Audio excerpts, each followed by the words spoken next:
Welcome back. Pull up a chair, pour out a libation, and grab your skewers, because today we're dining at a feast for the gods. In Book 3 of Homer's great work, the Odyssey, we'll visit Pylos, the land of wise old Nestor, and learn about the fates of many of the great Greek heroes of the Trojan War. Along the way, Homer will teach us how ancient sacrifices took place, and continue the development and growth of young Telemachus. So, without further delay, let's dive right in.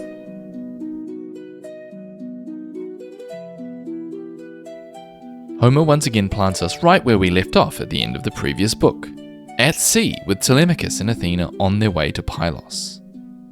To continue the familiar day-night cycle, we start with a new dawn, though this time it is not so rosy-fingered.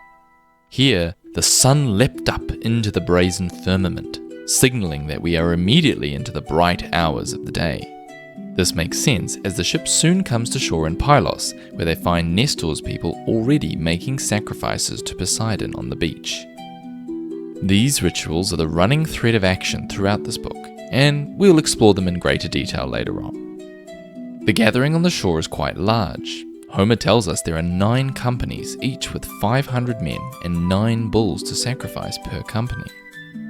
While these numbers might seem unrealistic, as the largest Bronze Age settlements likely only numbered 30,000 people, the pattern of numbers is a familiar trope in Homeric epic. Just think of that incredible catalogue of ships from the Iliad.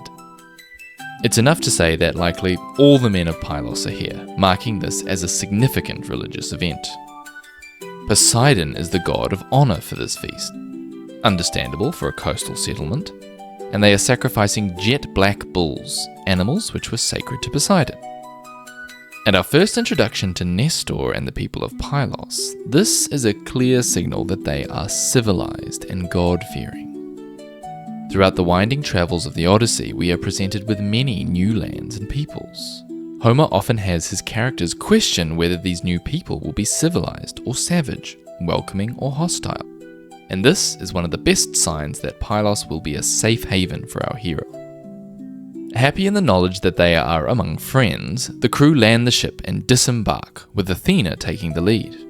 Only Telemachus hesitates to depart.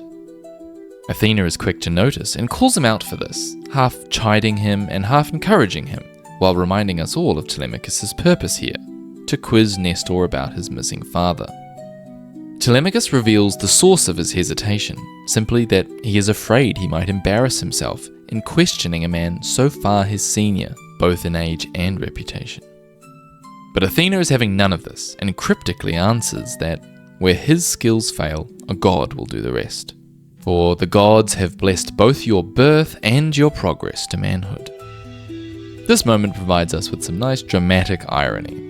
We already know that Athena has orchestrated this whole venture in the guise of mentor, but it also reminds us that Telemachus is still maturing and growing, and this trip will provide him with many experiences to develop into the kind of man his father is. By the end of this book alone, he will be feeling more confident and self-assured.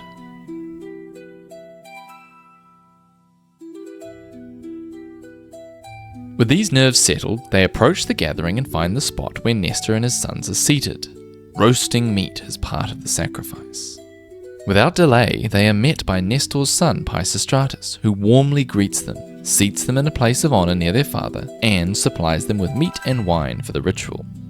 From there, he invites them to join in the prayers and pour out the wine as an offering to the god, giving the beaker to Mentor first, as he is the elder, and this was the proper order of things.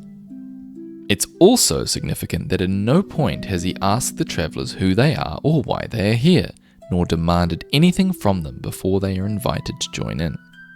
Once again, we are treated to an excellent display of xenia, the custom of guest friendship we discussed in much greater detail in Book 1. Although the context has changed, the practice remains consistent. A guest is to be treated to hospitality and comfort before being grilled for information. As the hosts were in the midst of a religious rite, Xenia now includes making them a welcome part of the ceremony. Homer tells us in no uncertain terms that this is good behavior, as Athena herself is delighted at the good manners which the young man had shown. The character of Pisistratus, son of Nestor, fulfills a similar role to Telemachus in Book 1, and these two will become travelling companions later on, confirming that they are both model examples of how young men ought to behave. Athena plays along with the ceremony, providing us with a unique moment really, where we see one god pretending to pray to another. She calls upon Poseidon to bring glory to Nestor, his son, the rest of Pylos, and finally to Telemachus and his mission. Of course, she isn't actually asking Poseidon to do these things. She can do it herself after all, so as each petition left her lips, she herself made its fulfillment sure. Athena passes the wine to Telemachus, who repeats the prayer, and the rest of the feast continues as normal.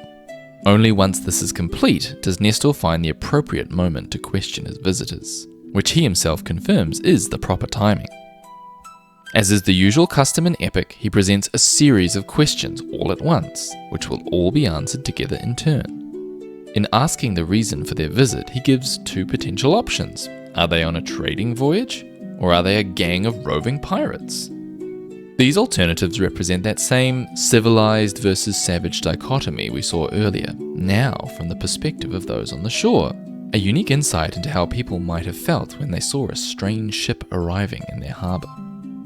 Of course, he is not suggesting these are the only two possibilities, rather they just represent those general categories. Telemachus is quick to reply, emboldened by Athena and driven by his desire to learn about his father. He begins by addressing Nestor as son of Neleus, great glory of the Greeks, a description full of respect and flattery too. He answers each of the questions directly and with no deceit, which is a somewhat rare event in the Odyssey, but it's appropriate here. While he does not give his own name, Telemachus says he is searching for news of his father Odysseus, so few would be unaware of his own identity. He notes that we can account for all the others who took part in the war, those that returned home and those who died, but Odysseus is the only one whose fate is not yet clear. Once again, Homer introduces the idea of Nostos, homecoming, which heightens the tragedy of Odysseus' plight. Telemachus would be content just to know that his father had died. It is not knowing that causes more grief. As he's done before, Telemachus proceeds to ask his questions on the assumption that Odysseus is dead, putting any hope of his return out of mind. Therefore, he asks Nestor to tell him how his father died, either by land or by sea, and even begs him not to soften the account out of pity, but rather relay the news accurately. As an audience, though, we know that Odysseus is alive, which elevates the complicated emotions of this moment.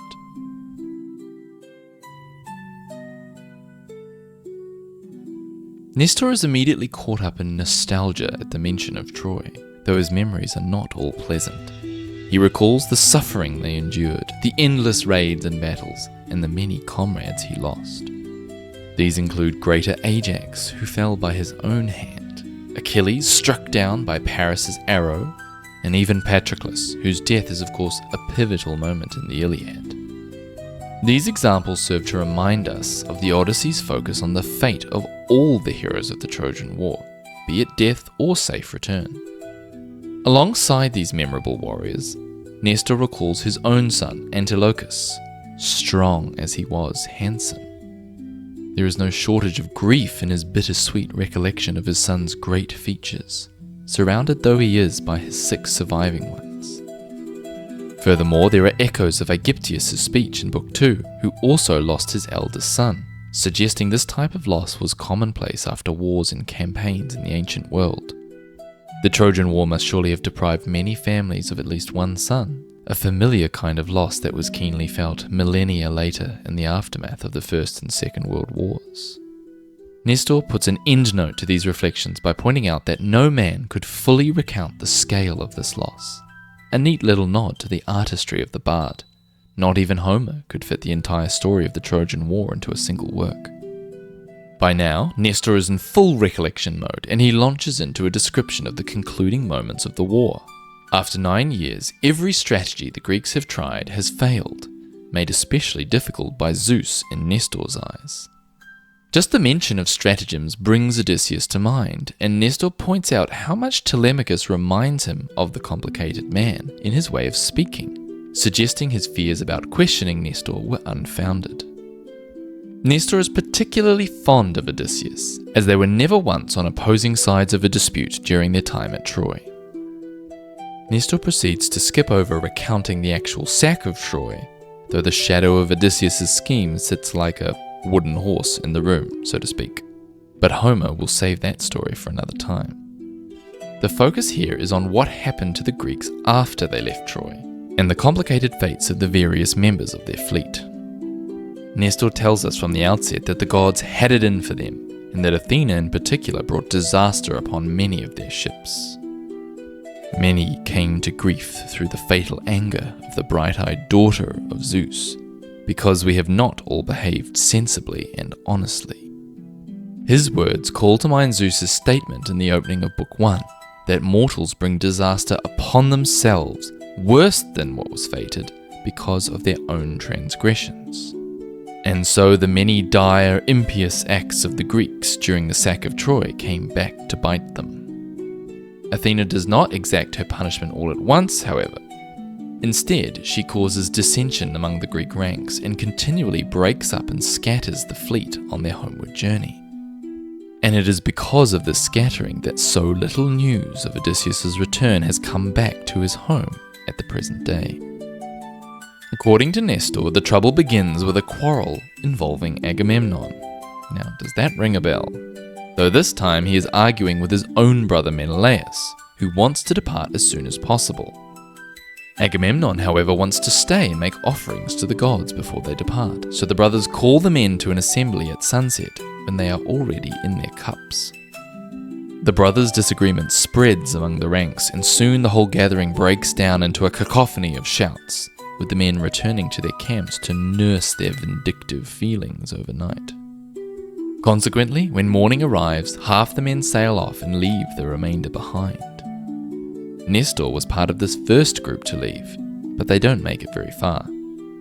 In fact, they only reach the nearby island of Tenedos before even more infighting breaks out, and half of this group now turns and heads back to rejoin Agamemnon, including Odysseus and his men. Nestor, Diomedes and Menelaus continue south to Lesbos, where they debate the best way to cross the Aegean.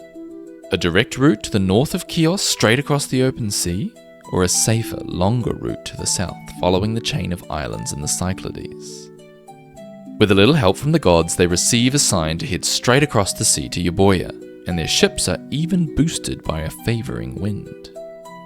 Which god did this we cannot say, as even Nestor does not venture to guess. It's always worth considering what role the gods might have played in events when they are only narrated to us by one of the characters. After all, how are they to know? It's only Homer who can tell us what the gods are thinking and doing at any one point in time. The first batch to head out is, in fact, successful, and none of them suffer any harm on their voyages home. They drop off Diomedes in Argos before Nestor and his men return safely to Pylos without the breeze failing once. What happens to Menelaus? Well, that will come up later. All in all, their voyage is the antithesis of Odysseus' journey, and consequently, it's not a story that makes the heart race or fires the imagination. Nestor admits that since he got back so quickly, he returned without news of the remaining Greeks, but luckily he has heard much of the rest through various reports in the intervening years. He fills us in on a number of other groups. The Myrmidons, Achilles' men, make it home under the command of his son Neoptolemus. Likewise, Philoctetes the archer returns home, and Idomeneus brings his men back to Crete without a single casualty at sea. All of this makes for a rather uninteresting recounting, so Homer quickly switches the subject to Agamemnon, though he will not go into his story in great detail just yet. Nestor reminds us that Agamemnon returned home safely, only to fall victim to the plots of Aegisthus and his own wife, Clytemnestra.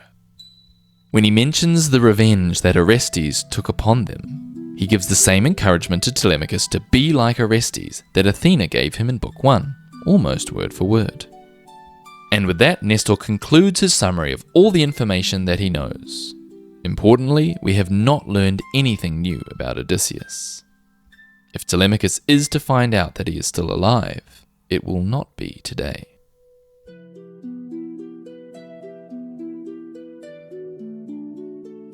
Telemachus picks up on the comparison to Orestes, but continues his defeated tone by wishing he could do the same to the suitors in his household before dismissing the idea as impossible.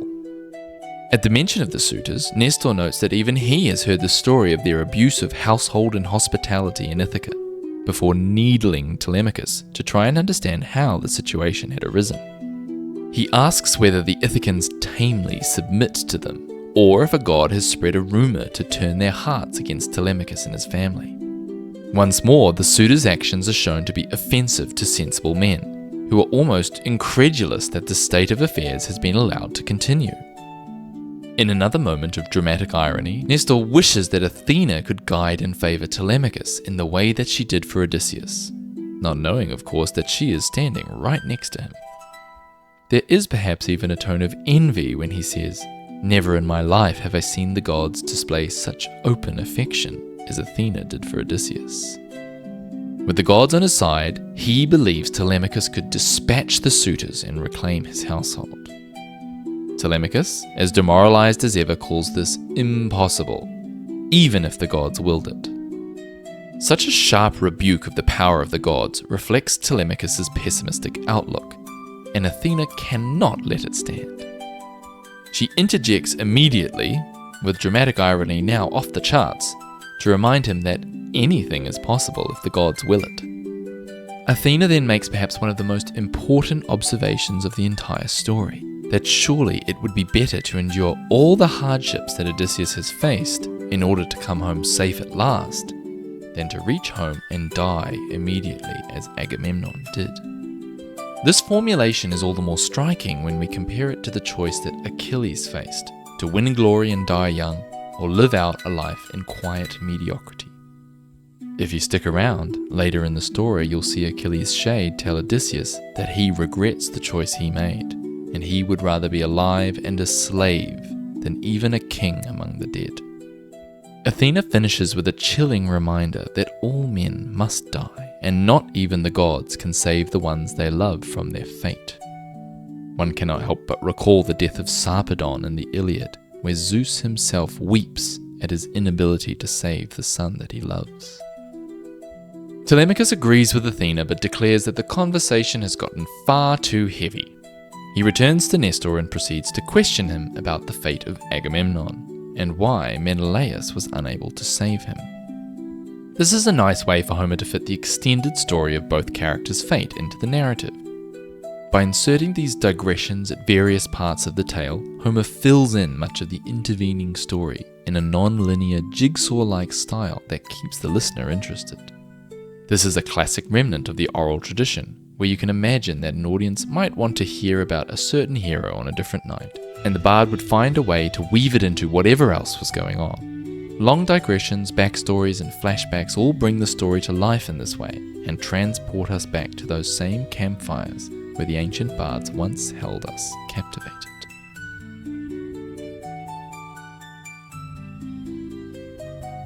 Nestor is happy to answer Telemachus' slew of questions, starting with the obvious. Menelaus was not around when Agamemnon died, or naturally he would have exacted revenge upon Aegisthus.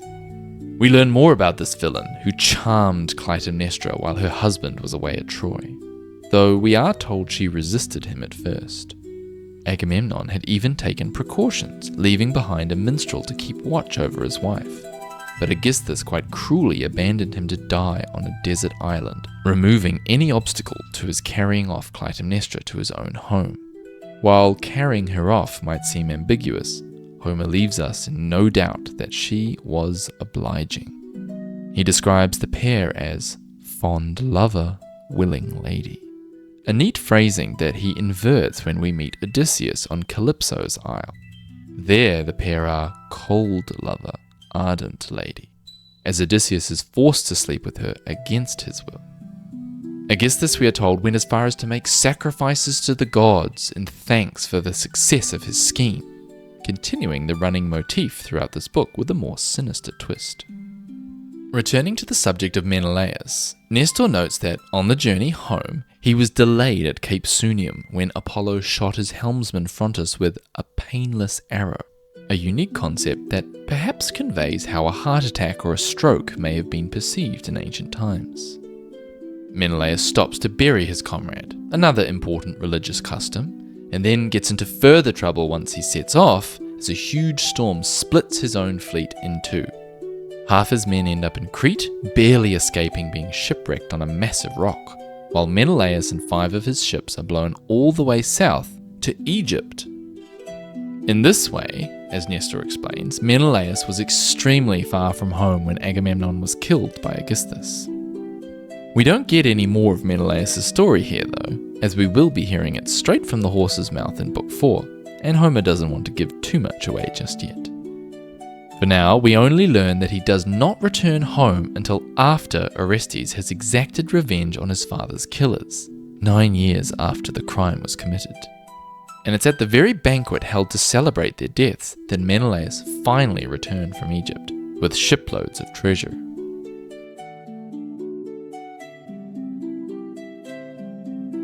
With Menelaus' long absence on his mind, Nestor turns this into a warning to Telemachus not to stay away from Ithaca for long, or else he might find little left when he returns. He does, however, urge him to visit Menelaus, even though we know that this was already his plan, since Menelaus was the last to return home, and therefore he will have the most up-to-date information about the other Greeks, including potentially Odysseus. To speed him on his way, Nestor freely offers the use of his chariot and horses, and even a son to escort him to Sparta. After all this storytelling, Homer tells us the sun has set, a sign that the ceremony must now end. Athena herself directs them to finish the ritual as it is time for bed, and it is not right to remain any longer at this feast of the gods. A helpful indication that these ceremonies were meant to take place during daylight hours. As such, the servants complete various activities to wrap up the sacrifice, before Telemachus and Athena go to return to their ship, to the absolute dismay of Nestor.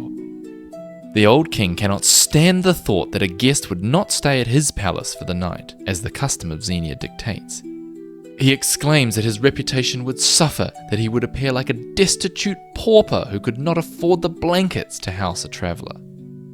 Homer makes it clear that turning away a guest for the night would not only be an offence against the laws of the gods, but also a crippling blow to one's standing in the community.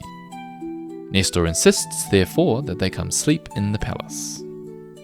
Now, we all know that Athena, daughter of Zeus and goddess of the flashing eyes, isn't going to pop down on a blanket and snooze for the night, so she offers an excuse for her part. She will return to the ship and inform the men of the day's events, staying the night with them before setting out on a mission in the morning. Since Telemachus can travel to Sparta by land, he won't need the ship until he's ready to leave there, and thus Athena can excuse herself from the story for a while. And excuse herself she does, but not how you might expect. Homer tells us she took the form of a vulture and flew off, much to the astonishment of all in attendance. This moment may seem puzzling to a modern audience. Why does Athena go to all the trouble of disguising herself as Mentor, only to then suddenly turn into a bird and make it very clear to everyone that she was a god the whole time? Well, believe it or not, it's not the last time that she does this in the story, but it is not done haphazardly. The revelation that a god has been guiding Telemachus this whole time is meant to instill even more courage into the young man, and to show her support of him to the rest of the characters. It also prompts much of the action at the end of the book, as Nestor vows to make a special sacrifice to the very goddess who attended his own ceremony, a rare honour indeed. But the characters do not dwell on it or discuss it in great detail.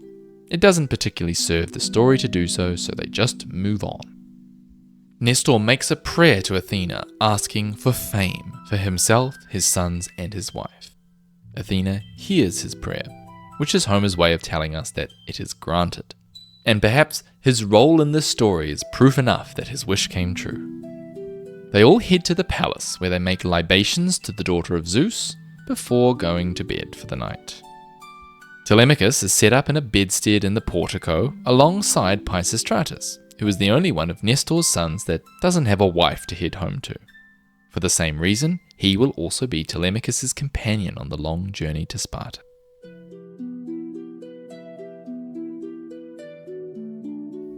Dawn arrives fresh and rosy-fingered this time, and Nestor holds court in the palace. There is a nice extended description of the bench he sits on, a smooth white bench which shines in the sun, where Nestor's father had sat before him, doling out advice and laws to his people. This reverent description of an object is a classic feature of epic, where the detail given helps convey the significance of the object in the scene. In this case, it speaks to the many years of wise counsel that has been dispensed from this very seat across multiple generations. Around Nestor gather his sons, with Pisistratus coming last alongside his new companion Telemachus. Nestor asks them all to make preparations for a new sacrifice, fetching a heifer from the meadow, gathering Telemachus' crew from the ship, and summoning the blacksmith to gild the heifer's horns. The remainder make ready the preparations for another feast within the palace, fetching seats, firewood, and water. When all this is ready, it's time for the sacrifice to begin. Please keep in mind that the following description does involve the killing of an animal in somewhat graphic detail, so please feel free to skip ahead if it's not to your liking. The ritual proceeds in 3 distinct phases, and Homer gives us such great detail that it remains the basis of our understanding of how animal sacrifices were performed in his time. The first stage involves the preparation of the animal and the participants. The goldsmith, equipped with various tools of the trade, receives an allotment of gold from Nestor and works quickly to gild the heifer's horns, applying a layer of gold over them to impress the goddess. When this is done, the animal is led forward along with baskets containing lustral water and barley grain. These items are used to purify the participants, who wash their hands in the special water and scatter the grain in front of them. Nestor also takes a tuft of hair from the heifer and adds it to the fire. The second stage involves the sacrificial act, which occurs in 2 parts. First, a large axe is swung down on the back of the animal's neck, stunning it so it falls forward, but not yet killing it. Instead, the throat is cut with a special knife and the blood is collected in a bowl as it pours out. The final stage follows quickly, as the animal is then cut up and prepared for the offering. In Greek sacrifices, some of the animal was burnt as an offering to the gods, while the rest was left to eat. Luckily, the best cuts were saved, and only the thigh bones were burnt, wrapped in folds of fat. There's a fantastic myth explaining that Prometheus tricked the gods into getting the worst side of this arrangement, but that's a story for another day. So, Nestor burns the offerings on the fire, along with some wine sprinkled over the top, after which the men grab 5-pronged forks to roast the remaining meat on the fire. Only when all the meat is cooked does the banquet begin. While all this is happening, Telemachus is bathed by Nestor's daughter Polycaste. It's nice to note that they use olive oil when bathing, as we might use soap, as it helped to clean off much of the dirt and grime of the dry climate. Is there anything olive oil can't do? Telemachus then gets dressed in a neat tunic and cloak he is provided, and once more he emerges looking like an immortal god. He rejoins the feast, which Homer does not describe in great detail, since we essentially join them at this point in the ceremony the day before, and it doesn't serve to repeat it here.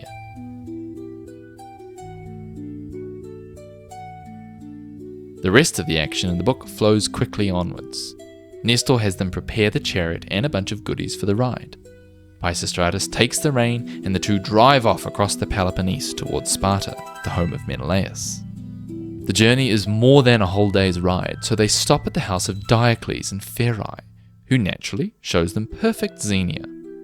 Homer tells us succinctly that they spent the night and received the gifts that hospitality dictates. This brief detail reminds us how important it was that you could rely on Xenia no matter where you went, especially if a journey was long and tiring. Since Book 1, Telemachus has gone from a good host to a well-received guest, confirming that one good turn very much deserves another. The pair set out the next morning, and ride the whole day till the sun goes dark. And there the action ends, once more with the setting of the sun and the falling of the action. A quiet end that promises more to come. So Telemachus has completed one half of the mission Athena set before him. Although Nestor has not given him any specific news of his father, Telemachus still has many reasons to be hopeful, none more so than the confirmation that he has a literal goddess on his side. Homer also uses this visit to fill in more of the story about the return journeys of many Greek heroes, and in particular to demonstrate the best practices when it comes to making sacrifices to the gods. Book 4 lies ahead, and there is great hope that Menelaus will have the happy tidings that Telemachus is seeking. That's where we'll leave the story today, but let's review some of the main themes and character developments we've seen in Book 3.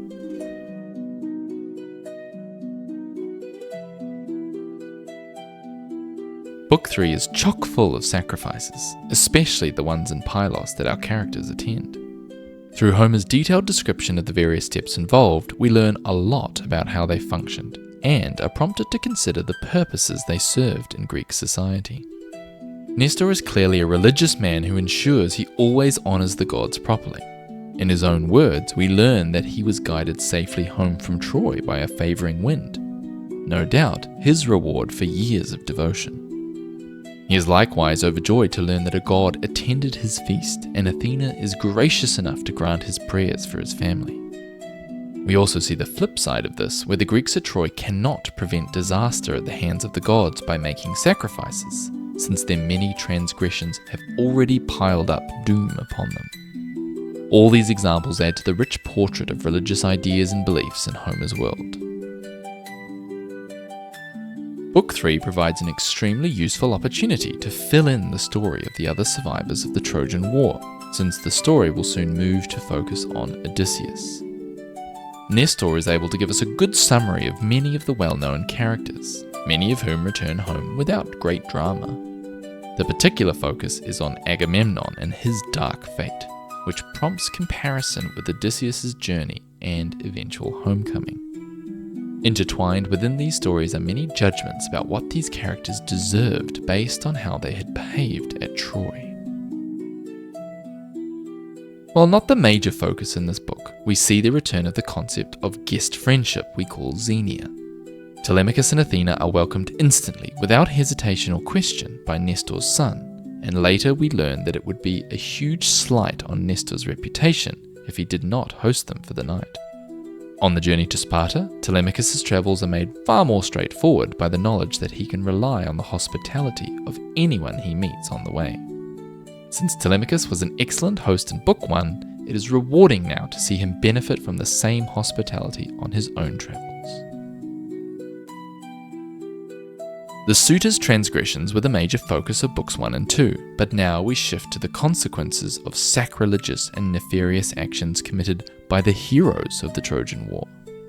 The Greeks are harried and scattered by the gods as they try to venture home for the many atrocities committed during the war, while both Agamemnon and Aegisthus come to bitter ends as their misdeeds finally catch up with them. They stand in stark contrast to the likes of Nestor, who returns home peacefully as a reward for his God-fearing behaviour. While the gods are wont to punish mortals for their transgressions, many of the acts of revenge we see in the Odyssey are carried out by other mortals.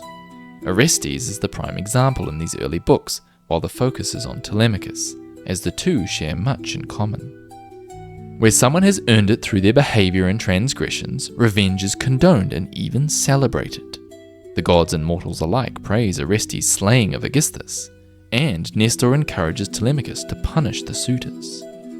As noted in our commentary of Book 1, Homer goes to great lengths to make sure the revenge dished out by our heroes is well justified. Initially cautious to address the venerable Nestor, Telemachus grows in confidence with Athena's help and is well received. Nestor himself notes how similar Telemachus is to his father in the way that he speaks, highlighting his continued growth into manhood and the strong links between the two. Athena takes a back seat here as she guides Telemachus, only dropping into the conversation where necessary. She is particularly involved in the ritual elements of the sacrifice, which is all the more interesting as a goddess in disguise. When she realizes she is no longer needed, she reveals her identity as she departs, leaving the others in no doubt that Telemachus is favored by the gods.